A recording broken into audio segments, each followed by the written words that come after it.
I also wanted to mention that as I mentioned earlier, I live in Texas. I live in Dallas. Teach at DTS, but I'm on sabbatical, and I've been actually been in Oxford, England this term. It's been awesome. It's been the fulfillment of a lifelong ambition to just spend a semester at Oxford and walk around and just kind of take it all in. We have a little flat in a small village just outside of Oxford, right next door to a 900-year-old church, and just a 900-year-old church. Nothing too, outstanding, right? But no, we don't have anything like that in this country. So we came in yesterday, actually, 2 days ago. Flew in. My wife did not join me. She decided to fly to Spain, where she's hanging out in Madrid with a good friend who teaches there. So we are. They're suffering for Jesus while I'm suffering here in D.C. Drinking Dunkin' Donuts coffee, which I've missed, and other sorts of things. So anyway. All right, well, let me begin. I've got lots. I've been on sabbatical. I haven't taught all semester, so I am loaded up and ready for bear. Marty and Daryl both said that they are fire hoses, and I think that's a theme.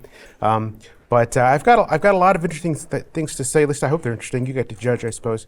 And I'll leave some time for some questions and things at the end. But I'll be glad to take your questions, and that would be awesome. So let's get started. I want to begin with Sherlock Holmes. I don't know if any of you are Sherlock Holmes fans, but in the first novel, called A Study in Scarlet, describes the first time that Holmes and Dr. Watson met. And as soon as they met, as soon as there was a greeting, Holmes said to Watson, "You have been in Afghanistan, I perceive." "How on earth should you know that?" Watson said. "Never mind," he said. "The question is about the hemoglobin," because they had just made a scientific discovery about hemoglobin, which he was very excited about. Later on, when they became more acquainted, Watson was still curious how Sherlock Holmes had surmised correctly that he had been in service in Afghanistan. He supposed that someone had told him. "Nothing of the sort," Holmes said. "I knew you came from Afghanistan. By a long habit, the train of thought ran so swiftly through my mind that I arrived at the conclusion without being conscious of intermediate steps. There were such steps, however. The train of reasoning ran, here is a gentleman of the medical type, but with the air of a military man. Clearly an army doctor, then. He has been to the tropics, for he has a tan on his face, but his wrists are fair. He has a haggard look. He's undergone hardships and difficulty. His left arm is injured. He holds it stiff and unnaturally. Where in the tropics could an English army doctor have underseen so much hardship? Clearly Afghanistan. The whole train of thought did not occupy a second, and I remarked that you came from Afghanistan, and you were astonished." Holmes was, of course, correct in every detail. His powers of analysis were legendary, which is why he's such a great detective and so much fun to read. His only mistake, however, was that he described his process as deduction, the science of a deduction, and it is nothing of the kind. What Holmes practices is what is more aptly called abductive reasoning. There we go. Abductive reasoning. Abductive reason has nothing to do with alien kidnapping or anything like that, but rather it's a different way of thinking. Holmes believed that he was engaging in the process of elimination, which is a kind of deductive logic, but he was not. Is the only place that Watson could have gotten a tan in the Middle East? Of course not. He could have been to Africa or the Caribbean or a dozen other places. Holmes didn't arrive at the conclusion of them being in Afghanistan by eliminating every other possible place.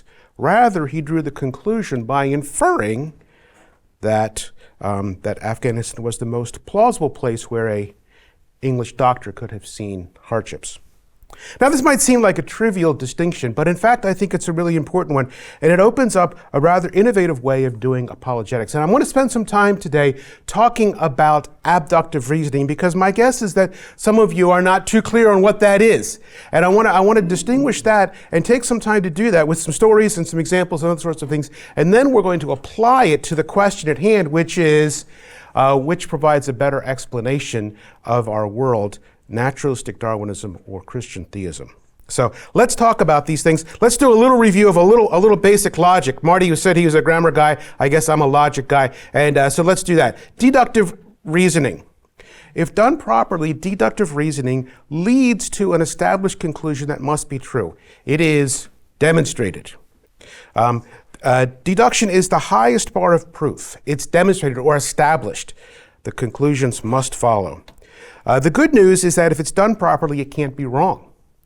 The bad news is that it's really of limited application because not a lot of things fit into a really tight sound syllogism and other sorts of things. But there are some things, obviously. It works really well in geometry, chemistry, but not so much in other applications. Here's a good example of a simple syllogism. Those are my dogs, by the way. All mammals require food for good health. All dogs are mammals. Therefore, all dogs require food for good health. Okay? That's, and I won't get into all the details, but a syllogism has to be arranged properly. The terms, what we would call the nouns, have to be in the right order, the right kind of qualifiers, the alls or the sums or the nots and things like that. But if you do it right, and the premises are true, the conclusion must be true. It has to be. That sounds exciting, but here's the downside. You all knew that, right? You all knew that dogs need water, right? It's not like it's not really opening up for us lots of new areas of knowledge. Rather, it's helping us to show or to demonstrate that the things that we knew are definitely true. Another example is the process of elimination. Suppose I asked you this question if I was your history professor, and I said, who succeeded Lincoln as president? Madison, Van Buren, Johnson, or Wilson? Well, maybe, and even though you live in the D.C. area, maybe you don't have all the order of the presidents memorized, and you're not really sure just who was that came after Lincoln. But you might know that Madison and Van Buren were earlier on. And you might also know that Wilson is 20th century, and Lincoln being, in the 1860s, well, you can eliminate A, B, and D, and that gives you Andrew Johnson as the president that succeeded Lincoln. That's the process of elimination. That's also a kind of deduction. All right. Let's talk about induction. That's the other kind of logic that lots of people do.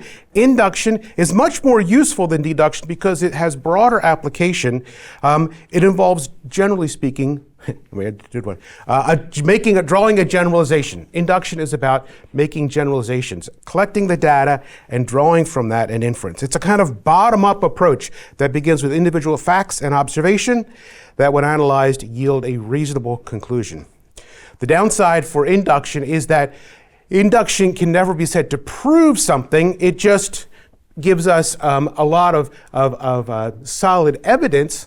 It gives us a high probability of being true, but it doesn't establish things the way deduction does. For instance, here are some generalizations that I have drawn after spending 2 months in Great Britain. British homes are more likely to have slate roofing than fiberglass. British coffees do not sell drip coffee. If you get coffee, it's always going to be a barista style, some kind of, they press it so you get flat white or Americano or macchiato, things like that. But just American drip style coffee, hard to find. And British television channels rarely broadcast American football and baseball, which was a really tough thing for me, missing out on my favorite teams. All right, so those are generalizations. Now, there's probably exceptions to that, but generally speaking, those are the sorts of things that induction does. It tells us, gives us generalizations from facts and observations. But there is a third kind of reasoning that I'm calling abductive reasoning, or it's also called an inference to the best explanation. And abductive reasoning focuses on explanations, not necessarily conclusions. Both deduction and induction focus on the conclusion of an argument, right? All dogs need water because they're mammals, or British homes don't have slate roofs instead of shingles. Those are conclusions, but a single proposition. But abduction compares explanations. And again, I won't give a whole long discussion. In teaching logic, it's a tricky thing to distinguish really precisely between conclusions and explanations. But one thing, an explanation tries to give an account for the way things are. Why is it that? Right? We know that something is true. Like, why is the traffic slow on the highway? Oh, there's a traffic a few exits down. That's why, right? It could be that that's the wrong explanation. It could be that traffic is slow because it's not so much the accident, but maybe it's the construction, which is even worse. But we all know that the traffic is slow. We're just trying to figure out why. Okay? So that's an explanation. Here's an example that might help you in thinking about this. Suppose you see your friend Julie driving a shiny new Lexus, and you're wondering, she drives past waves. She's driving a Lexus, and you know she has a pickup truck that she loves. Well, what's the explanation? Did she buy a new car? That's a possibility. Or maybe she has borrowed the Lexus from a friend. Or maybe it's a rental car. If you know that Julie loves her present car, the pickup truck, maybe the best explanation is that she borrowed a car to her use while hers is in the shop. Or maybe she has a road trip for work and she wanted something that's a little more professional for that trip. Or maybe she won the lottery and she splurged on a new car. These are all possible explanations. And the more that you dig in and understand them, maybe you can determine which one is the best explanation. That's the process of abductive reasoning, trying to determine the best explanation for a known state of affairs.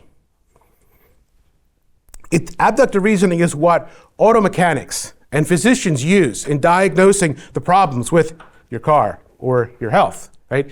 They understand the symptoms and they analyze them and run it through a process and say, it could be this, it could be this, it could be this. And then you try to figure it out. What's the best explanation? That is abductive reasoning. Okay.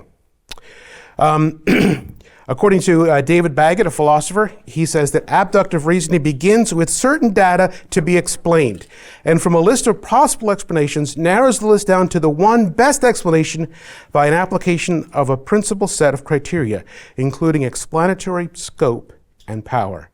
Explanatory scope pertains to how much of the irrelevant data is explained, in other words, how wide, and explanatory power, how well the facts are explained. Those work together. I would include other things like consistency, coherence, and simplicity, and those sort of things. Here's a couple more examples just to give you a taste of how abductive reasoning works and what it does.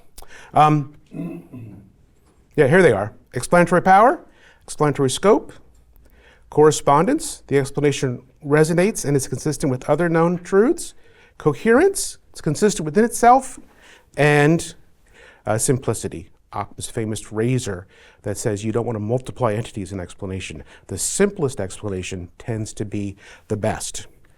Here's an example. Some of you, if you're from the Dallas area, you may remember this story. On the night of these two people, both of them, John and Amber Geiger, they were neighbors in Dallas, living in the same apartment building. On the night of September 6th, Geiger, she was a Dallas police officer, returned home from a long shift to discover the doors of her apartment unlocked and a stranger, John, sitting in there eating ice cream. In the heat of the moment, she formulated an explanation for this strange state of affairs, which was that he was an intruder and that she was in danger. She drew her gun, shot him, and killed him. The true explanation was that she was in the wrong apartment. Her third-floor apartment was directly beneath his fourth-floor apartment, and she mistakenly arrived at his apartment instead of hers. Her failure to properly use abductive reasoning to recognize things like the different furniture and the other distinctive features of his apartment versus hers, she ignored and led to her drawing the wrong conclusion. It's a tragic story. She was convicted and she's in jail. Here's a happier story. And it's a scientific one. Some of you may know this one. A French astronomer by the name of Urbain Le Verrier, back up a little bit, yes. In the first half of the 19th century, when our solar system ended with the planet Uranus, astronomers noted that the orbit of that planet wobbled a little bit. It was a little irregular, and that bothered them because if the wobble was true, then it violated Newton's principles, and Newton was the standard. And so this was a puzzling and worrisome sort of thing. It required an explanation. Why does the planet Uranus wobble a little bit in its orbit? And so they try to figure it out. Well, a French astronomer by the name of Urbain Le Verrier, there he is, came up with an explanation. That maybe a little further off there was another planet that was revolving the sun, and if it was in a certain spot, it would account for this particular wobble. And he did all the calculations as to just where this as of yet unknown planet was. And he had very precise calculations that would account exactly for this wobble. Unfortunately, Le Verrier didn't possess a telescope strong enough to examine the universe in just that spot. So he wrote a letter. He wrote a letter to an observatory in Germany asking for their help. Here we go. Here's the account. On the night of September 23rd, 1846, just hours after getting the letter from Le Verrier, a Berlin astronomer sat down to decipher the newly arrived calculations. He pointed his telescope at the spot in the sky where Le Verrier's calculations said a hypothetical planet was supposed to be like it, and sure enough, he found the planet we now call Neptune. Just at midnight on that same day. The search took him only 1 hour. He knew exactly where to look, right? Now, sometimes that's called induction, and certainly inductive principles were used, but really it's a process of abduction because Le Verrier offered a competing explanation, and if his explanation was right, it had a very significant predictive value. The planet should be right there, and sure enough, it was. That is abduction. My colleague at DTS, a guy by the name of Mike Spiegel, wrote a little book. I should have put a slide on, but I realized this after I had submitted the slides here. But he wrote a little book called The AI Theist. It's clever. It's a little book that he wrote about an artificial intelligence that was developed and is very powerful and used to solve traffic problems and air traffic control and all sorts of things. But this AI application, which was called YAR by its developer, claims to have received sentience. In other words, to be able to converse, to think. And the challenge is that this YAR has started to believe in God. And this has the developer worried, and so he's called in not a friend, but somebody that he heard about, who was a seminary professor who has lost his faith and wrote a bestseller explaining why he doesn't believe in God. So the book is about this ex-seminary professor talking to the AI entity about how to lose his faith in God, so he goes back to doing his job of maintaining the traffic and something like that. It's really clever, and in the story. Mike has the character using abductive reasoning to say that this is why I believe in God. He says, I believe that God is an explanation to some problems, but even more, I believe that God is the best explanation for all of the problems. It's about abductive reason. We'll come back to that in a little bit. I want to give you one more example of this, and here's one from the Bible. If you have your Bibles, turn to Matthew chapter 12. And a story here that you're probably familiar with. It's one of the stories in which Jesus performs a miracle. It's interesting, there's not actually a whole lot of discussion about the miracle. In Matthew 12:22, they brought a demon-possessed man to him who was also blind and mute, and Jesus healed him so that he could begin to talk and to see. Okay, so there's the miracle. The interesting thing, though, is the aftermath of the miracle. There are actually two explanations. The crowds are astonished, and they think that Jesus is the son of David, a term that has messianic implications, and they're wondering, could this be the Messiah? And so they wonder about that. But the Pharisees offer a second explanation, and this is in verse 24. But when the Pharisees heard that, said, it is only by Beelzebub, that the prince of demons, that this fellow drives out the demons. And so the Pharisees said that, no, he is an agent of Satan. So we have two explanations. Is Jesus of the kingdom of God, maybe the Messiah, or is he an agent of Satan? Two explanations. When I realized that Jesus was using abductive reasoning, it made an awful lot more sense about this. I was always puzzled by what Jesus said. It seemed a little cryptic, seemed a little strange. But what I realized is that Jesus is actually giving 3 points, and they're all in support of the crowd's explanation. 3 reasons why their explanation is superior to the Pharisees' explanation. If the Pharisees' explanation is true, then it goes against this principle of the divided house, right? Which Lincoln quoted in his inaugural address. Jesus in verse 25, every kingdom divided against itself will be ruined, and every city or household divided against itself will not stand. If Satan drives out Satan, he is divided against himself. Jesus is saying, look, this division, this internal inconsistency is a mark of dysfunctionality. That's bad. That's bad for businesses and governments and armies and any kind of entity. And so if I'm driving out a demon by the power of Satan, then that's a sign of internal inconsistency. It fails the criteria of correspondence. And so that's the first point. The second point is interesting. Jesus' exorcisms were actually more impressive than the Pharisees. You may not know this, but the Pharisees also engaged in the practice of driving out demons or exorcisms.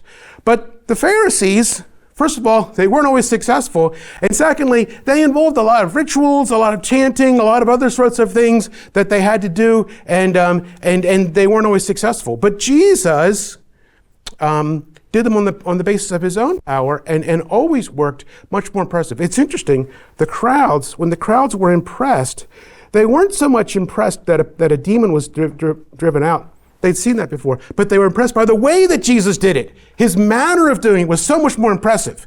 He just spoke and it was done. Not all this elaborate ritual and chanting and other sorts of things to get ready for it. So, Jesus is raising an awkward question. I've delivered these demons in a much more impressive way, but you also deliver demons, but in a less impressive way. So why is it that mine is of Satan and yours is of God's? It's a head scratcher. Doesn't make sense. It's a problem of coherence. And the third one is that is this little parable that Jesus tells. He says, how is it that anyone can enter a strong man's house and carry off his possessions unless he first ties up the strong man? It's really pretty simple, right? This is a power kind of thing. And so the strongest one is the one that is successful, right? If you're going to beat the best team, you got to be better than them and beat them. If you're going to beat up the bully, you've got to be stronger and tougher and beat up the bully. And Jesus says, that's what I did. I tied up the strong man and I defeated his efforts. That suggests that I represent the strongest one. And in all of what Jesus is saying, he's pointing to the fact that the crowd's explanation is superior. They thought that he was of the kingdom of God, the son of David, maybe even the Messiah. And Jesus says, yes, that's a better explanation. This explanation that I am of an agent of Satan's kingdom is a worse explanation. And so Jesus uses abductive reasoning to show that the crowds had better insight into this situation than the Pharisees. All right, so that is abductive reasoning. Abductive reasoning is the effort to try to identify the best explanation, okay? The best explanation by using lots of tools. And as you can see from my examples, it works in historical sorts of things and in theological discussions. It works in science. It works in everyday life. It works in detective fiction, right? There's all kinds of ways. This abductive reasoning is a very important way of making sense of the world, of coming to the most important definition. What I would like to do now is transition to the topic which is the theme of my talk, which gives a better explanation of the things of our world. Naturalist Darwinism or Christian Theism? Now I want to be careful and try to narrow or make as precise as I can what it is that I'm talking about today. I think that there are two leading explanations on the worldview level for the facts about our world. I think Christian theism is a very strong and important worldview, and I think the leading competitor to Christianity is naturalistic Darwinism. By naturalistic Darwinism, I mean those that believe that Darwin is right, and that the theory of evolution and other things are right, and there is no God. So this is the atheistic, secular version of Darwinism. There are people that are Darwinists who also believe in God. That's fine. What I'm talking about is the naturalistic Darwinists, right? They also go by the word scientism, which is kind of a weird word, but right, it's the Richard Dawkins and the Jerry Coynes and the Alex Rosenbergs and the Carl Sagans, and sometimes maybe the Stephen Hawking is a little. Sometimes he says things about God, sometimes not. But those are the people that kind of naturalistic Darwinist perspective is what I think is the strongest competitor in the worldview kind of conversation with Christian theism. There are others, of course, other religions, other perspectives, but to me, those are the two most important. And what I want to do is compare those two worldviews and see how well their explanations fare for important things in the world. The first one I want to talk about is the origin of life. The origin of life. I'll spend a little bit more time on this one. I have 4 test cases that I want to go through. We'll take a little bit more time on the first one. We'll go through the others a little bit more quickly, and then I'll give you some time for some questions too. So, all right, origin of life. It's one of the really interesting questions. Where did life come from? Right? You don't need to be a physicist, a chemist, or even somebody who graduated from high school to know that most of the stuff in our world is not alive. The rocks, dirt, the dust, right? Water, that's not alive. Some of them, there are organisms in the water, but the water itself is not alive. And so where did living stuff come from? If we want to give it a fancy word, you could call biogenesis, the beginning of life. Where did it come from? Okay? And so this is an important question. The naturalistic Darwinists hold that life just kind of emerged. And I want to give you some pros and some cons. The pros are the things in their favor, the cons of the things that are against. It's important to note that pros are only good if they're true. Okay? So I'm going to give you some pros on each side, but the question is whether they're actually true or not. From a naturalist Darwin perspective, it always begins with the so-called Miller experiments. Stanley Miller was a young scientist back in the 60s who zapped some chemicals and was able to see some amino acids that developed. And this was exciting because it looked like maybe a bolt of energy was enough to kind of turn unliving matter, inanimate matter, into animate matter. That's the 60s was a while ago, and Miller's experiments have been replicated and maybe even furthered a little bit. More amino acids have been generated, but amino acids is not just by itself sufficient for life, right? At least not human life, right? Because amino acids have to lead to proteins, and then you need to have a lot of proteins, and then you might be able to get a cell, and cells are incredibly complex, and so we're still a long way. And in fact, the scientists are frustrated because they have not yet been able to develop anything further than that. But the Miller experiments are a big deal. And also the scientists are very, very confident and proud. Again, I'm not talking about all scientists, but just the naturalistic, the secular scientists, very proud of natural selection as an explanatory tool, right? They believe that there's lots of success with natural selection as an explanatory tool for all kinds of things. And in fact, one of the things that is certainly true in our world is that when Darwin first proposed evolution in the 1800s, it was really just a theory of biodiversity. But it has become a kind of worldview, right? And that's a development over the last 150 years, 160 years, that naturalist Darwinism is a worldview, which is why I think it's important for us to focus on it. One kind of uncomfortable fact for the naturalist Darwinists is that natural selection, even if we agree that it leads to the development of new species and other sorts of things from other ones, the process of natural selection is not creative. It takes what's there and modifies it. It doesn't really answer the question, where did it come from, right? Here I have a quote. Natural selection works with existing organisms. It does not offer any kind of mechanism for creating living organisms. Colin Patterson, who wrote a textbook on evolution, says natural selection is not creative. It weeds out the weaker prodigy, but the stronger prons must already have been there. So it doesn't really answer this particular question, because we're asking, where did life come from, right? Where did it come from, right? The cons are, there's Stanley Miller, by the way. The cons are, right, there's no empirical support for spontaneous generation, right?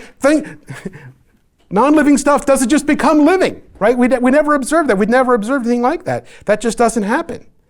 And so it's hard to see how life can emerge from non-life. This is a great puzzle. Now, I want to be careful here. I'm not interested in pursuing what some people have called a God of the gaps kind of approach to these sorts of things.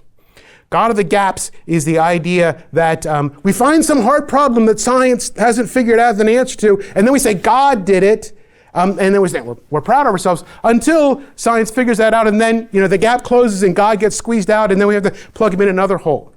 That's not what I'm interested in here. And in fact, the abductive approach is quite different, because the abductive approach is not trying to prove the existence of God. And it's not necessarily trying to defeat science, but the abductive approach is trying to establish which is the best explanation. And I think that we're going to see that an explanation that includes God working together with scientific processes is the most satisfying and the most important explanation. That's the bottom line with where I'm going.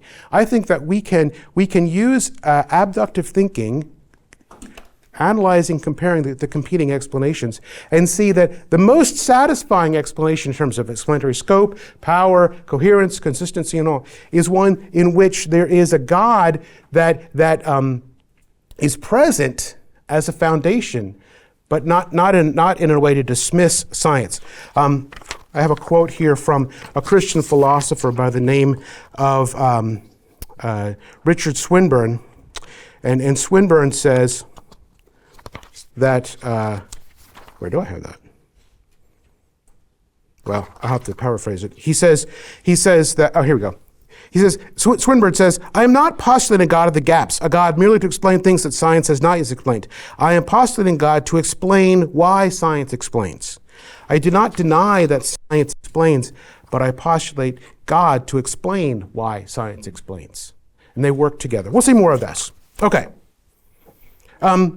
On the Christian side, the Christian explanation for the origin of life is pretty straightforward. There is a God.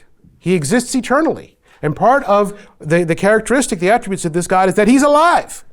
And he is. And so therefore it's quite easy, quite natural for this living God to bestow life on his creation. It's a very simple, straightforward explanation. Christian DNA, or Christians ask, where did the DNA information come from and the other original conditions that make life possible? The fine-tuning of the universe is also a really significant factor that favors the idea of God. Let's talk about a few of these things a little bit. Stephen Meyer, in his book called The Return of the God Hypothesis, has argued, I think very persuasively, that one of the challenges for a naturalistic explanation, for like the Stanley Miller experiments and others that are trying to zap with inanimate sorts of things with lots of energy to develop life, where did all the information that had to come from? The DNA and other sorts of things. Even Richard Dawkins admits that life is information. Where did all this information come from? It had to be there for the life to get started. But information is by nature intellectual, right? And where did it come from? That's what I mean by the original conditions. Where did they come from? They have to say, well, it was just there, or it developed. But how did it develop? Well, these are hard questions. Now, I've been reading a little bit while I've been in Oxford and reading some pretty significant and important books on these sorts of things. I've read a book by two scientists by the names of Morowitz, let's see, their names are Eric Smith and Harold Morowitz, called The Origin and Nature of Life. And in the preface, they admit that the wide range of opinions expressed in the scientific community make clear that we do not yet have a paradigm, even in its broadest outline, to explain in detail the origin of life.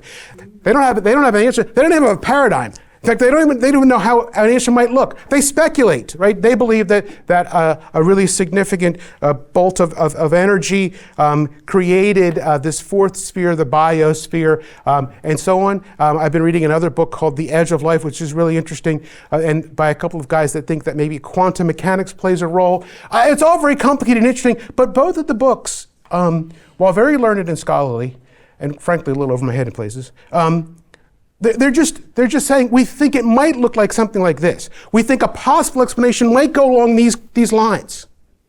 Okay? So that's fine. They might turn out to be right, but they don't really know. It's just speculation. And so it seems like the best explanation to me is that there must be an all-living, eternal God, an alive deity who bestowed life and everything. Now, why don't people want to embrace that explanation? Well, we all know why that is, right? There's a lot of people out there who just think that the idea of a God is just off limits. Frankly, if there is a God, that's a much simpler, direct, more common sense explanation for this particular problem. I don't think anybody would disagree with that. They might not want to admit it, but the most natural explanation for the origin of life is that it came from a living God. But if God is declared off limits, then you have to search in other sorts of directions. And that's why I think that, in fact, Christian theism provides the most natural explanation for the origin of life. Let's go to another one. Test case number 2. Human consciousness. This is a similar sort of question, but ramps it up just a little bit more, right? What do we mean by human consciousness? Well, there's really two things. One is it's our ability to reason, right? As you're sitting here thinking, you're listening to what I'm saying, you're reading the slides, taking some notes, you're reasoning along with me. That's what we call first order human reasoning. But then you can go to the next level and think about that, reflect on it, and you say, I got a question about that, or I'm not sure about that, but hey, I really like that, or this is kind of boring, or this is kind of exciting, or this is whatever, right? That's the second order, right? First order is just thinking, and second order is thinking about thinking. We do that. We do both of those sorts of things.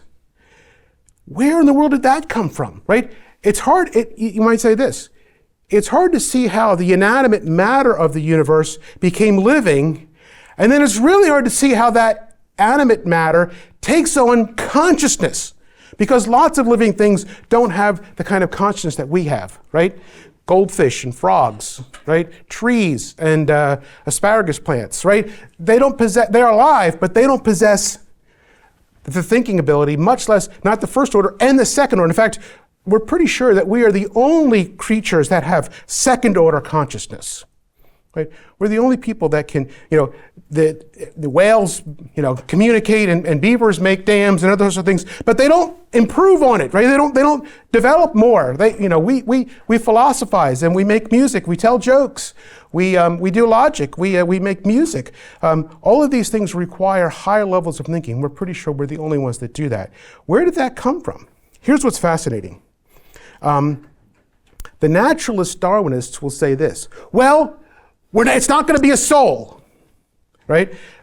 Gilbert Ryle was a mid-20th century philosopher who argued against the ghost in the machine, and argued that we're going to get rid of a soul because that's an extra explanation. That's in their side. The problem for them is that it's nearly impossible on naturalistic grounds to explain consciousness. Again, we can't survey all of the discussion. It's really complicated, and there's a lot that's been said and written. But I want to mention one guy, a very prominent philosopher by the name of Thomas Nagel, who has written a number of books. He was at Princeton and also universities in New York. And about a couple of years ago, he wrote a book called Mind and Cosmos. And in this book, Thomas Nagel says basically that evolutionary thinking, Darwinistic thinking, the naturalist that I'm talking about, has no answer to this problem. In fact, it's a complete failure, such that he even wonders if it's a viable explanation because it can provide no explanation for human consciousness. And he says, let me read a little bit. Nagel says the failure of psychophysical reductionism, reducing the psychological and the physical, right, to something underlying it. He says it's a complete failure. The physical world cannot produce a comprehensive explanation of the mind and our human consciousness, first and second order. Nagel argues that current theories are a complete failure, from behaviorism to functionalism. He rejects theism. Nagel is very famous for saying, I don't believe in God because I don't want there to be a God. He makes clear in this book, he's not arguing for religion. But he's hoping that maybe another kind of explanation would emerge, and maybe there could be something else, but as of yet there isn't anything. So it's just very difficult, nearly impossible, to account for human consciousness on naturalistic grounds. But once again, on theistic grounds, it's actually pretty straightforward. Again, not only do we have a God who is alive, but we have a God who is omniscient, who knows all. And if he wants to create beings in his own image with minds and the ability to think, he can. It's natural, straightforward. It's basic, right? If God possesses these sorts of attributes, and that's what classic theism says, then the most simple explanation is that our consciousness exists because God gave it to us. And so he can endow creatures made in his image with consciousness.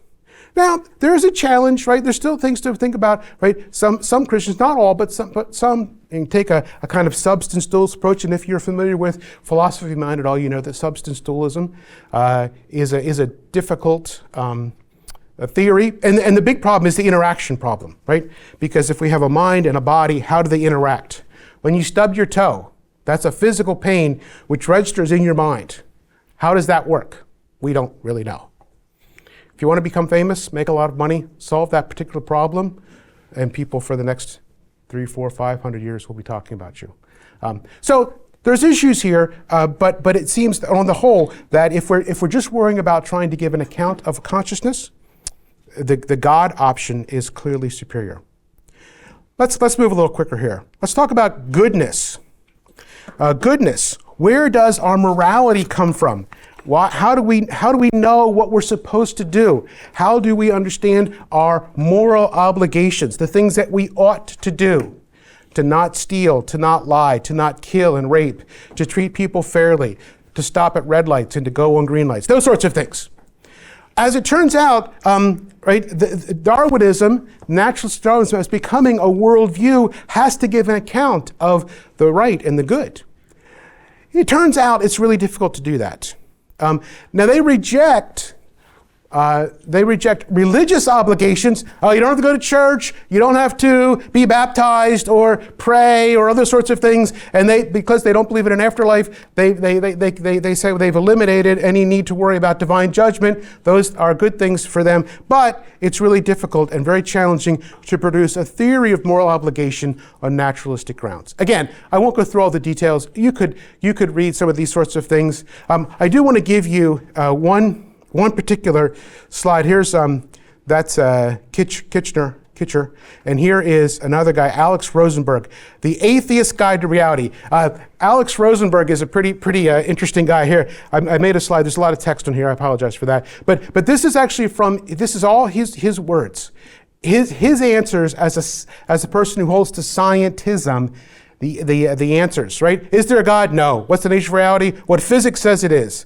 The purpose of the universe? There is none. What's the meaning of life? Ditto. None. Why am I here? Just dumb luck, and so on. Mm-hmm. Here are the relevant ones in blue.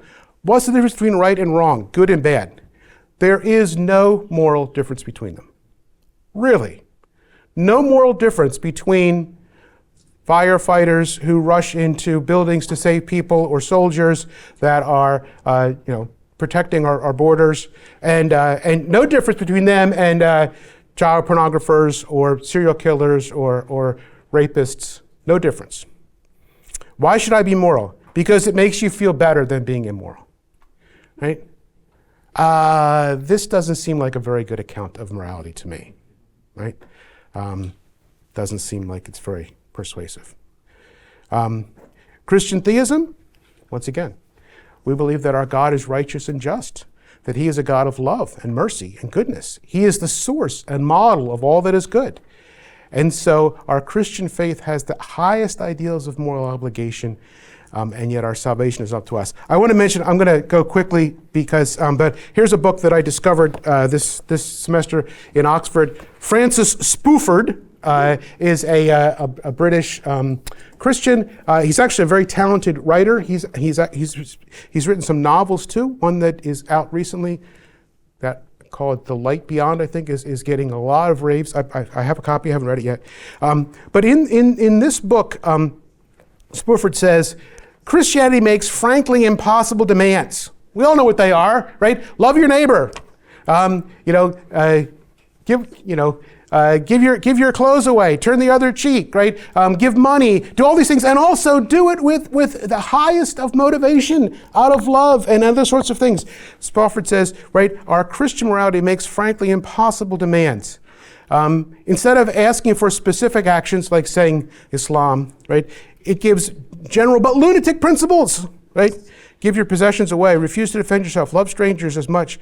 And he says these programs don't amount to a sustainable program. You might think, this guy sounds like a critic. He's actually not. He's arguing that in fact, these high expectations in Christianity tell us what we should do, but underlying that is, and nobody can do that. None of us can measure up. And so therefore, right, what Christianity is all about is we have the highest of obligations and expectations, and none of us can do it. And the good news is, Jesus took care of it for us. Now that's a whole nother talk, a whole nother conversation, right, that you're all familiar with. But to me, that seems like, wow, yes, right? That explains why we as humans, we recognize that there are these lofty altruistic goods out there. And we can achieve them. But Jesus, who was the holy and perfect God-man, died on the cross for our sins and offers us salvation. And all we have to do is trust in him. We're not trying to work out our own salvation. We are receiving the salvation that Jesus has given us. Again, I think that's a much more satisfactory explanation.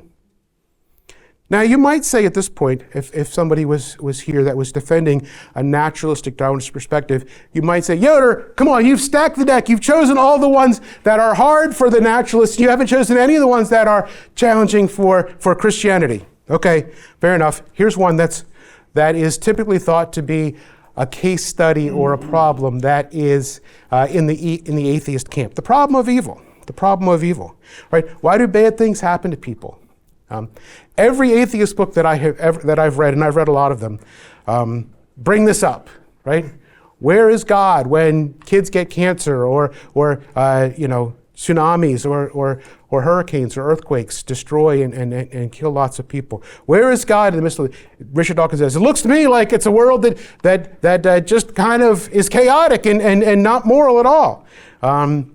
So let's talk about that a little bit. The problem of evil is one of the naturalist's great weapons. The POA problem of evil is considered a strong argument against God and one of the most difficult apologetics challenge. Interestingly, though, the naturalist offers no explanation for the presence of evil in the world. In fact, the naturalist Darwinist worldview requires it, right? The principles of natural selection is that the weak will succumb and the strong will survive and thrive. And so there has to be this competition. There has to be a shortage of food or shelter or some things that we need. And so therefore, there's got to be evil in the world. That's how natural selection works. The strong triumph over the weak. So evil is just a byproduct of the natural world. There is no explanation. This is just the way the world is. So the naturalist Darwinist give no account. When we say, why do these things happen? Best they can say is, it's the way things are. Suck it up, cupcake. That's it. On the other hand, the Christian perspective, while recognizing that the presence of evil in the world is a really difficult thing, actually gives us hope. The Christian answer is that evil is defeated. Here's something that sometimes we don't recognize. From a Christian perspective, evil is not a necessary part of the world. Right? The Godhead existed through all of time, Father, Son, and Spirit, without evil, without sin, without any problem. And creation was good. It lasted for just 2 chapters, but it was good, right? And then sin enters the world, right? But guess what? The end of the story, Revelation 21, is, I don't need to read it, there will be a time when tears will be no more, and sin and sickness will be wiped away, and people will live with God forever, and it will be, the original conditions will be restored. Jesus' incarnation and atonement solves the problem of evil. Now again, to make use of that explanation, you have to believe that there is a God, and you also have to believe, right, that Jesus is the Son of God. And so some people struggle with that, but this is a much better explanation, right? Because the Darwinists don't even offer an explanation. It's just the way things are. But from a Christian perspective, evil is an interloper.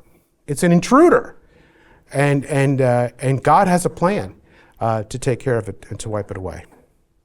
I think that's a better explanation. So the bottom line, I think that the strongest worldview competitor for Christianity is the naturalistic Darwinist perspective. We've looked at 4 case studies, and in each one of them, I think that the Christian worldview offers a better explanation. I think it does a better job of trying to explain them. God is the source of our life. He is the source of our consciousness. He is the source and model of our goodness. And the Godhead has made a plan to remove evil from the world and to restore us to a holy state. And also promise that we will live forever with God in the new heavens and the new earth. Provided that one accepts theism, and that's the hard thing, right? And not just any kind of theism, but Christian theism, the Trinitarian theism, right? If you accept that, then each of these explanations is superior to those provided by naturalism. I want to close with one thought. Just got a couple minutes here. One thought. This could be actually a 5th test case, but I leave it just for our conclusion. This is the kind of thing that I think about, right? Because I'm a little weird, right? But have you ever thought about how amazing it is that our food and drink have so many different tastes and textures, and how completely unnecessary they are? Contrast the brilliant diversity of tastes: a cheesy lasagna, a just perfect steak, a delicate clementine, a strong cup of coffee. Contrast that with the ordinariness of the air that we breathe. Now, I don't know about you, but I don't think I walk around, wow, that was a good breath. I'm glad to take a breath, right? And if I'm in a city where it's smoky or something like that, right, I know that. But typically, even on a really nice morning, right, even if I find myself waking up on a crisp morning in the mountains, I never say, what a great lungful of air that was. Rarely, right? Because it's just, I'm glad to breathe it in, but I don't contrast, well, that day in September, that was really good air. No. But I do that with food and drink all the time. What a great cup of coffee. What a really good muffin that was. Or what a great, apple that was, right? Do that all the time. The air doesn't have a flavor, and we don't label it as tart or sweet. We're just grateful to keep breathing. However, it's a whole different scene with food and beverages that we consume. We distinguish wines and cheeses and pizzas and so much more. Traveling the world gives an opportunity to taste the amazing flavors of Japanese okonomiyaki or French pastries or Indian curry. We are incredibly blessed to live in a world with a bountiful diversity of tastes, flavors, textures, and other joys of what we eat. And God made the world this way simply for our enjoyment. Is there any other reason? No. The naturalist, in trying to explain this, well, they're not really good at capturing the extravagances of beauty. That's not what they're about, right? But we believe that God made the world and gave us the ability to taste a rich diversity of food. Why? Because he loves diversity and he loves all those sorts of things. And it's a little appetizer, a little taste of what the afterlife is all about. Those sorts of things are a little hint of the good things that are yet to come. our God is an amazing God, and he has created an amazing world. He has given us life and consciousness. He's the source of goodness. He has a plan to overcome evil, and he even gives us the capacities to enjoy coffee and chocolate and apples and all those sorts of things. I think that's a much superior explanation of our world than that provided by the naturalist Darwinists. Okay. Thank you very much. I would love to answer any questions that you have. We only have a few minutes in terms of our time, but we have the lunch coming up, and so there's some. I would be glad to take some questions. So, who would like to ask me a good question? I would say that the naturalistic Darwinism become a religion in of itself, because a lot of things they say are based on faith. That Yes. Mud goes from this to the building blocks of life, and goes to life, and goes to consciousness, and then goes to the second order of thinking. And their explanation used to be, well, we have 4.5 billion years, that's a lot of time. Well then... Or 14 billion years, right. Oh yeah, 14 billion years. Then the geophysicists say, well, hold it, the Earth was not... have the proper conditions, right, that's so right. It's only a few hundred right. million. Yes. So yes. I think our government is actually bought into that, as well as the European governments, because when they spend these probes out to asteroids, one of the things that we're looking for the building blocks of life, because maybe the seeds for life. Yes. So they want to push back the timeline. Right. So it's very interesting, right? They're looking for life given to us from another source, right? Yeah, but they still don't say where that comes from. Right, exactly. They're just pushing it back a notch. I agree with you, but I want to give a little tweak to what you said. It's a religion, but I know from experience that if you try to tell a Richard Dawkins type that what he's doing is a religion, that's just going to create problems, right? I don't believe in God. It's not a religion, and all you do is going to make them mad. So that's why I like the word worldview. Okay. Because when I think of a worldview, I think of a totalizing explanation. Right? A meta-narrative that explains everything, explains, scientific things, the ethical things, the purpose of life things, all those questions, right? Just call it a worldview. There are religious worldviews. There are non-religious worldviews, and just call it so. I think that naturalist Darwinism is a worldview. I think, in fact, like I said, I think it's the most important competitor in the worldview market to Christianity. But I also think that it fails to explain some of these really important things, and I think that the Christian explanation is much more superior, much more satisfactory, and so that's why I think that Christianity is true. So, but thank you. Good. Who else? Do you know those folks who make the argument that there's evil in the world, therefore there's no God? Do they actually think about that more? What would a world without evil look like, and why would that prove that there is a God? Yeah, that's a good question, and I think I'm sure there are some people that do, but most of the published people that I have read, like the Richard Dawkins and the Jerry Coyne and the Alex Rosenbergs and things like that, they're really strong, vociferous to Sam Harris. They don't think about those sorts of things very much. They don't. They just think that it's a simple, obvious explanation, and that anybody's like, oh yeah, the evil and God, they don't go together very well at all, and so therefore there must not be a God. In fact, again, this would be a whole other talk, but one of the things that's happened over the last generation is that Christian philosophers, led by Alvin Plantinga, I showed one of his books but I didn't mention him, and Richard Swinburne, who I mentioned briefly, and a bunch of other Christian philosophers have actually done such a brilliant job of explaining the problem of evil that in the academic philosophical world, most people recognize that the problem of evil just doesn't rule out the existence of God anymore. It just doesn't work, right? Mm-hmm. And very, very briefly, because you're wondering how that work, right? Plantinga says, right, the classic problem of evil is God is all good, God is all powerful, but evil exists in the world, and if God was really all good and all powerful, he would wipe out the evil, but since the evil's there, he must not be powerful or good if he doesn't exist. And Plantinga says, actually, it's not that hard, right? Just add a fourth proposition. God is all good, God is all powerful, evil exists, and God has a good reason why he allows evil to exist in our world. What might that good reason be? Well, I think one of them is that God made us with the ability to make free decisions. And God made us in a way that we can love him. But if we're going to love God, we also have to have the ability to hate him. And if we're going to believe in God, we also have the ability to disbelieve him. If we're going to worship him, we also have the ability to blaspheme him. Otherwise, it's not real. If it's going to be real love, real worship, real obedience, then the opposite has to be in play.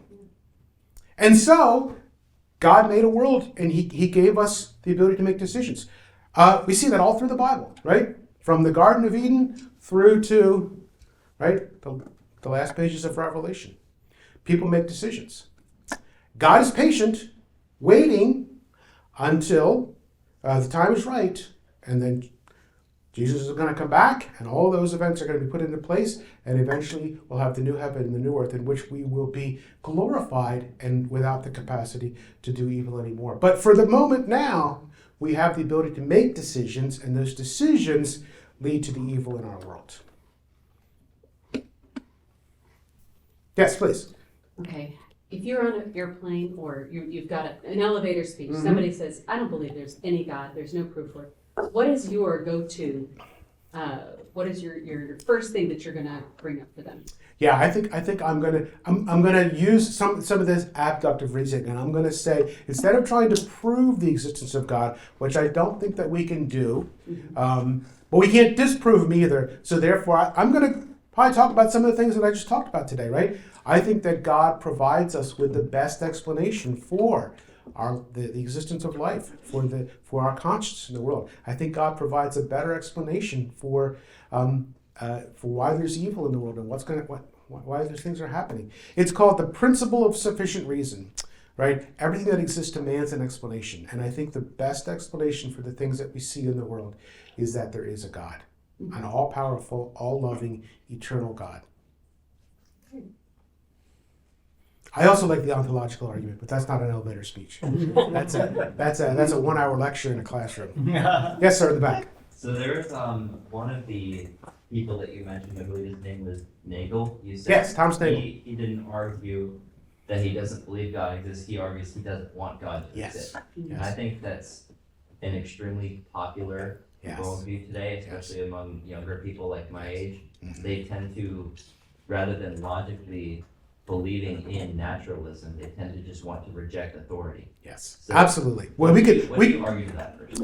Okay, so first of all, you're exactly right. I think that, and it's not just the younger people, but it's also the old people like myself and older, right? That just don't want there to be God, right? It's a very American idea, right? As Americans, we don't want someone telling us what to do. We don't want the idea of authority is a bad thing. And God is, if there is a God, he's the ultimate authority. I made sure I could take you out of this world, right? That's what God can do. But the response to that is, what we want is not always a very indication of what is or is not the case. And that's why I crafted this talk in the use of abductive reasoning, because I think in terms of thinking about which is the best explanation, which one actually helps us to make sense of the difficult questions of our world, is a way of thinking about these things and saying, I never thought about it that way. I never thought about that. Yes. So because I think that God is the best explanation, so why don't people accept God? Well, okay, then we can talk about those sorts of things. But we're making a lot of progress because we're talking about God. Maybe we're looking at the Bible. Maybe we're thinking about the arguments of Christian apologists. That's progress. And that's why I think this approach has so much potential. Excellent. Very good. One more, please. I don't remember the exact name of the theory, but it was a theory that I learned in biology class, was that eukaryotic cells started out like not very complex, and they became more complex over time. How would you and that's like an argument for evolution. Yeah. How would you go about refuting that? Because someone in my class raised their hand and said, "Well, where did the cells come from in the first place?" But my teacher just blew it off and was like, "No, they developed." Yeah. How would you go about refuting that differently? Okay. Well, you're probably already halfway there, because let me see it. So Darwin back, 160 years ago, on the Origin of Species in 1858, I think, just assumed that a cell was a pretty basic sort of thing, and that it wasn't really a big deal for, out of unliving sorts of things, a cell could just pop. And it wasn't a big jump. We have the advantage of microscopes and other sorts of things, and we can actually look at cells. And it turns out that a cell is an unbelievably complex and amazing sort of a thing. The cell is, I've heard some different descriptions of it, and a cell is just a factory of all kinds of processes. The DNA cords and other sorts of things are being taken apart and put back together, and then they're moving around, and they're replicating here, and they're doing this, and there's just, it's an unbelievable, completely complicated and high functioning series of all kinds of processes. It's not simple. And so that's why, right, when the Miller experiments, when he developed a couple of amino acids, we're almost there. No, you're just starting the first of, dozens of steps, because you have to have lots of amino acids, then they have to be put together in the right way, and then it has to lead to proteins, and there has to be, hundreds of thousands of proteins, and then you've got this, and plus you have to have the DNA, there's an unbelievable amount of activity. And it's not just a kind of simple thing. It's incredibly complicated. There was the movie, the documentary Expelled, a number of years ago. Stein talked to a mathematician named David Berlinski and asked him this question about the cells. And they talked about the fact that Darwin thought cells were very simple. And so Ben Stein said, if Darwin thought that a cell was like a Buick, what do you think a cell is? And Berlinski didn't miss a beat. He says, oh, it's a whole galaxy. It's a whole, right? The level of complexity, the level of intricacy, the level of just unbelievable detail is much more like a workings of a whole galaxy than a car or something really like a little single cell sorts of thing. It's just incredible. So yeah, I think they have a long way to go. Okay, one more. Do you think that naturalists would argue that, in terms of your comment on human consciousness, that they would say, well, we're developing AI that will act as good as human consciousness? Well, that's a good question, and I think there's going to be a talk this weekend on that. But even AI is derivative, right? The fact that it works because thoughtful, smart people developed it, and I know it's popular, makes for great movies and other sorts of things, that the artificial intelligence could actually come to life and become, but that's a whole different question altogether. Right? The computers and the artificial intelligence are just really good at crunching large amounts of data. They're not offering, they're not having conscious feelings about it. Right? They're not saying, oh, I'm kind of bored doing this, or I'm kind of excited doing this, or this is okay, but I would really like it better if I had some music. But that's what humans do. And that's our second order consciousness. And the kind of artificial intelligence isn't anywhere close to that. Never will be.